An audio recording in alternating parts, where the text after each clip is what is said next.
Assalamualaikum warahmatullahi wabarakatuh. Selamat datang bagi yang hadir menyimak. Sebagai perkenalan, saya sampaikan bahwa sifat dari apa yang disampaikan dalam konten ini adalah suatu perspektif. Sehingga apabila terdapat keberatan karenanya, mari didiskusikan secara baik. Karena kita adalah manusia Indonesia, manusia yang adil dan beradab. Baik, saya mulai. Wacana sertifikasi ulama di Indonesia sempat mengemuka dan menghasilkan kegaduhan.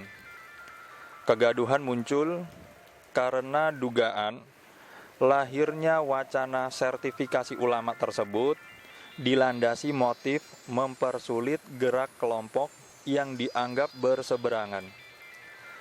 Dan memang landasan yang dikemukakan oleh si penggagas, salah satunya adalah isu radikalisme.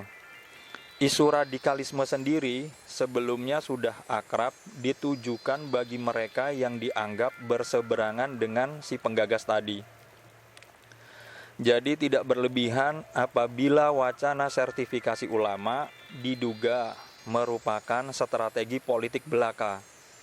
Tapi terlepas dari itu semua, sebenarnya perlu atau tidak sih ada sertifikasi ulama? Yang pertama perlu direnungkan, ulama adalah posisi yang sangat penting di dalam agama Islam. Ulama diposisikan sebagai pewaris Nabi dan Rasul. Artinya, ulama merupakan pembimbing umat. Mengingat demikian pentingnya posisi ulama, kelihatannya memang harus ada sertifikasi. Sedangkan misalnya untuk menjadi dokter saja harus ada sertifikasi. Coba, seandainya tidak ada sertifikasi bagi dokter, semua orang bisa menjadi dokter. Orang yang hanya bermodalkan informasi Google menjalankan praktek dokter. Hal tersebut tentu akan melahirkan kekacauan. Akan banyak orang sakit yang justru semakin parah sakitnya karena yang mengobati bukanlah ahlinya. Kalau untuk dokter saja harus ada sertifikasi khusus, idealnya ulama yang perannya lebih krusial juga harus ada. Hanya saja bagaimana model sertifikasinya, lalu siapa yang berwenang memberikan sertifikasi, itu yang menjadi permasalahan. Di Indonesia saja terdapat dua ormas Islam besar, yaitu Muhammadiyah dan NU. Dan yang selama ini terlihat, subjektivitas dari masing-masing kelompok cukup menonjol. Saling sindir antara masing-masing pihak selama ini lazim terjadi. Belum lagi masih ada elemen-elemen atau kelompok-kelompok Islam lainnya.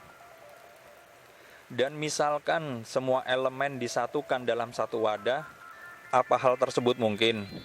Dan kalaupun mungkin, apa bisa menghasilkan suatu kemufakatan yang benar-benar didasarkan pada musyawarah?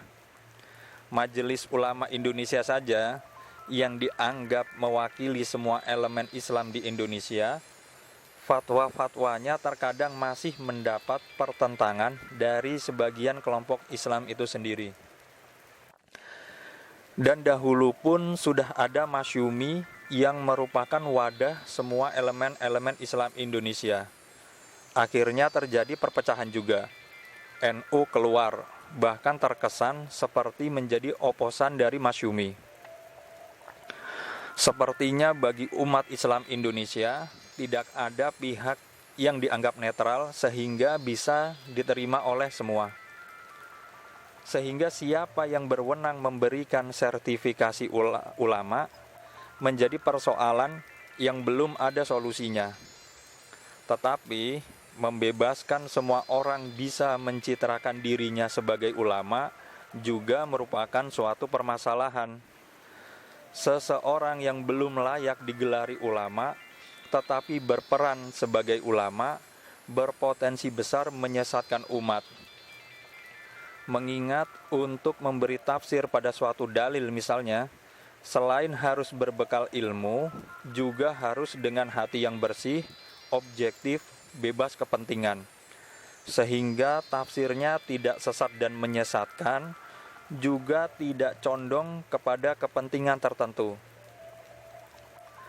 Terdapat dua sisi timbangan, yang satu perpecahan dan yang satu lagi suburnya produk KW alias abal-abal.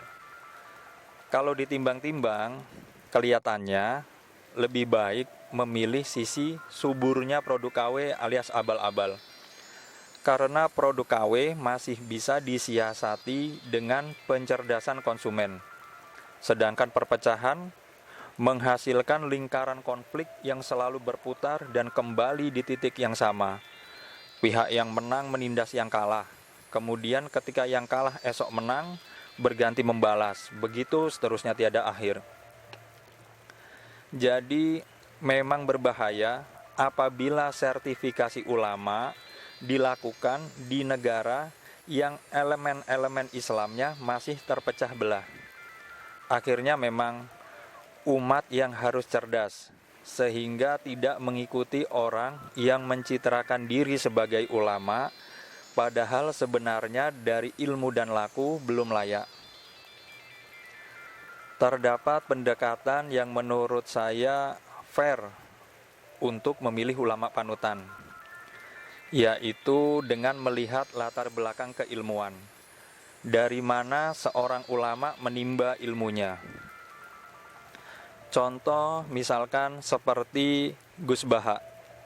Beliau murid dari Kiai Haji Maimun Zubair. Kiai Haji Maimun Zubair murid dari Kiai Haji Abdul Karim Lirboyo. Kiai Haji Abdul Karim Lirboyo murid dari Kiai Haji Khalil Bangkalan.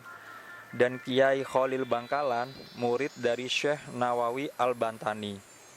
Artinya Gus Baha mewarisi ilmu dari ulama-ulama besar. Bahkan sebagai murid, Gus Baha kalau istilah sekolahannya termasuk murid yang ranking atau berprestasi. Belum lagi dari silsilah keluarga. Beliau putra dari ulama-ulama hafiz Al-Quran. Beliau sendiri juga merupakan hafiz Al-Quran. Contoh lain seperti Ustadz Adi Hidayat. Selain belajar pendidikan formal, beliau belajar khusus ke ulama-ulama bersanad seperti Syekh Dukali Muhammad Al-Alim, Syekh Ali Al-Libi, Syekh Ali Ahmar Nigeria, Syekh Ali Tanzania, juga masih banyak lain. Contoh lain juga seperti Ustadz Abdul Somad. Beliau lulusan Universitas Al-Azhar Mesir. Universitas Al-Azhar sendiri terkenal sebagai pencetak ulama-ulama besar dunia. Bahkan beliau meneruskan pendidikannya sampai mendapatkan gelar doktor. Ulama yang latar belakang keilmuannya jelas, ilmunya bersumber dari ulama-ulama besar sebelumnya atau dari lembaga-lembaga pendidikan agama Islam yang secara jumhur diakui kualitas keilmuannya, sudah merupakan bentuk sertifikasi. Jadi, dengan melihat latar belakang keilmuan, umat sudah bisa tahu mana ulama yang bersertifikasi dan mana yang tidak bersertifikasi, sehingga umat bisa mengambil sikap yang tepat. Langkah amannya tentu mengikuti ulama yang bersertifikasi. Selanjutnya juga bisa dilihat saat seseorang sedang melakukan dakwah atau kajian. Kalau yang bersangkutan menggunakan rujukan kitab ulama-ulama terdahulu, minimal kita tahu bahwa ia tidak sembarangan. Terlebih kalau yang bersangkutan bisa menjelaskan biografi dari ulama penulis kitab.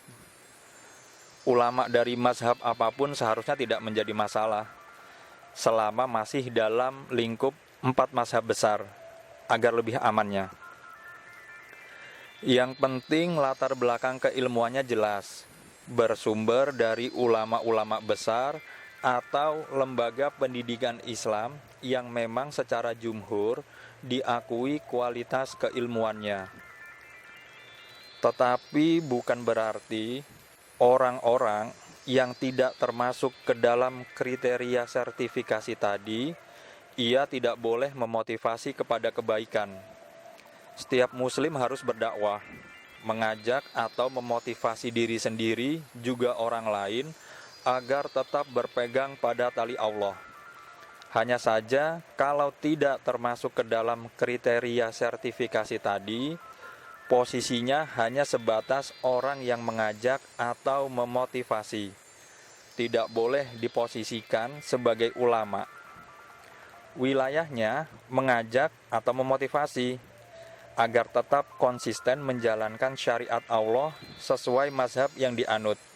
Seperti misalnya memotivasi agar tidak meninggalkan ibadah wajib. Tetapi ia tidak berhak melakukan penggalian hukum. Ia juga tidak boleh menerapkan dalil untuk suatu peristiwa aktual, karena hal-hal tersebut adalah kompetensi dari ulama untuk melakukannya. Jadi semua harus jelas posisi dan batasannya masing-masing. Wallahu a'lam.